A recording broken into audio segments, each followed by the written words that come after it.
labour force participation rate of women in Canada is at its lowest level in 3 decades.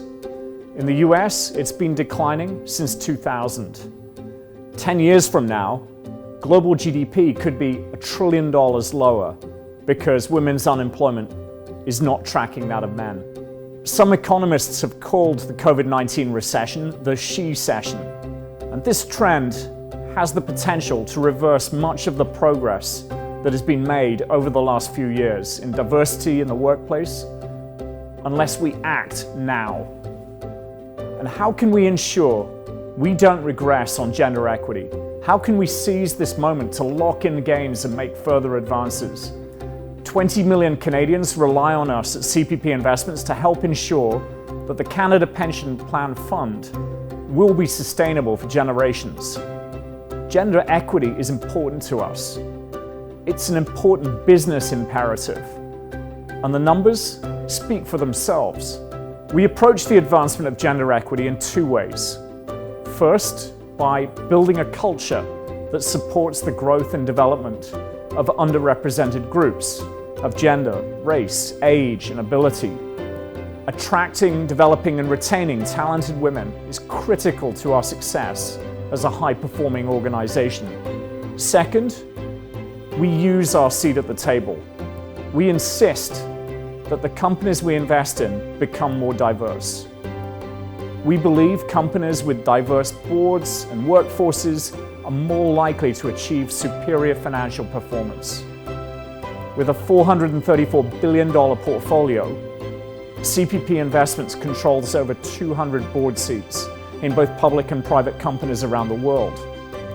This is a powerful way to engage and influence change.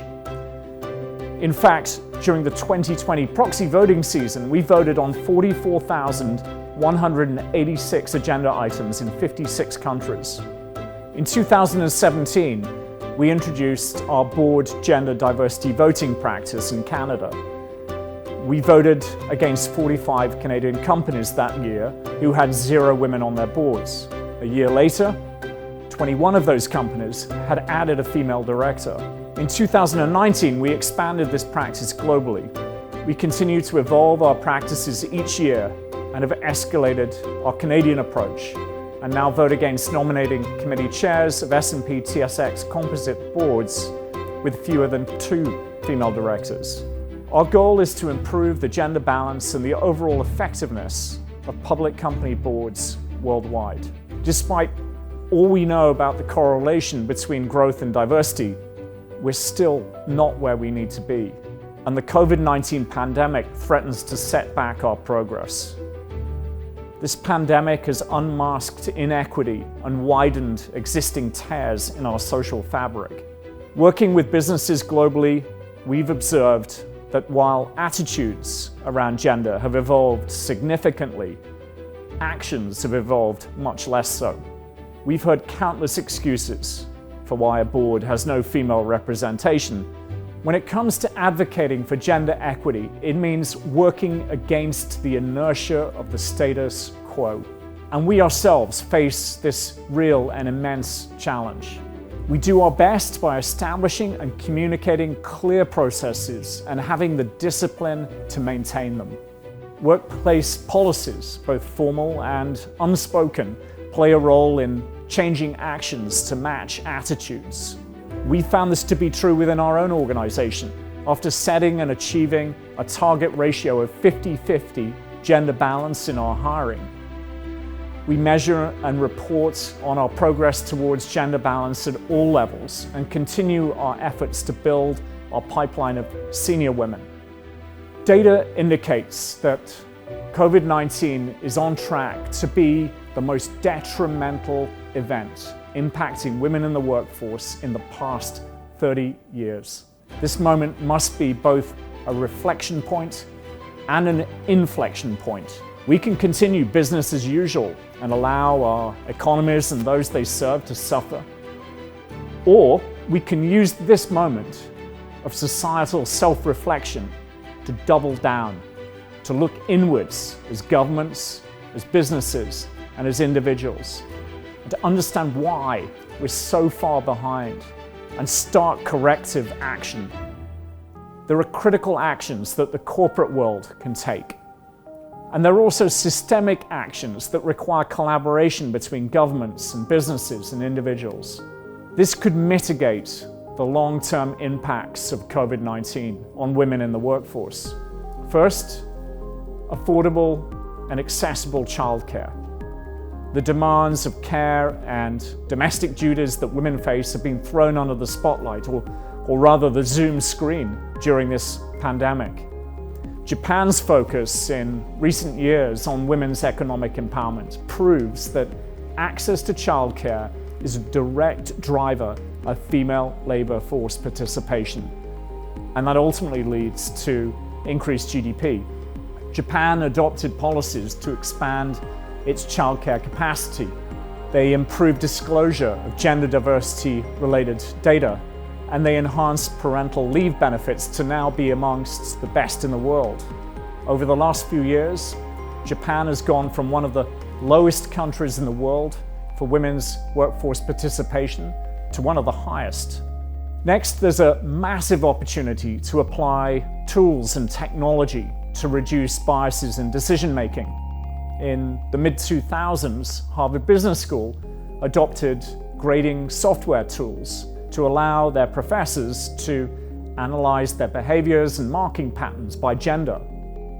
As the story goes, professors noticed that female students were performing the same as male counterparts on exams, but they were lagging behind in their marks for classroom participation, which is a more subjective measure. As it turned out, the adoption of a note taker in classrooms to track participation helped professors deliver more objective grading and counteracted the unintentional biases that were arising when professors marked just by memory. Technology, when it's designed and used fairly, has the power to compensate for the imperfect reality of both conscious and unconscious biases. Research suggests that venture capital investors select pitches presented by male entrepreneurs over female entrepreneurs, even when the content of the pitch is exactly the same. VC firm EQT Ventures has created MotherBrain, an AI machine learning tool that tracks 8 million startups and flags those with promise. One aim of this is to reduce the biases that exist against female founders and founders of color. Finally, we must promote greater financial inclusion. We must reconsider how we educate our young people about the economy. We must teach financial and digital literacy in schools. Access to financial services has significantly benefited women, but a gender gap still persists in access even to basic accounts in the financial system around the world, where 72% of men have access to an account, but only 65% of women do. We all play a role in ensuring our institutions are not perpetuating barriers to financial inclusion. For CPP Investments' part, as a critical pillar of the Canadian retirement income system, we're devoted to speaking with Canadians about their retirement security and the role we play. Let me say in closing, diversity, equity, and inclusion don't happen organically. Embedding these principles in a culture requires a deliberate and recurring effort. If the companies we invest in are more diverse, it will drive more enduring economic growth and inclusive innovation. On behalf of the 20 million Canadians we serve, CPP Investments is committed to using our influence to advance gender equity and activate the power of diversity around the world. Our fund and our economies depend on it. Thank you.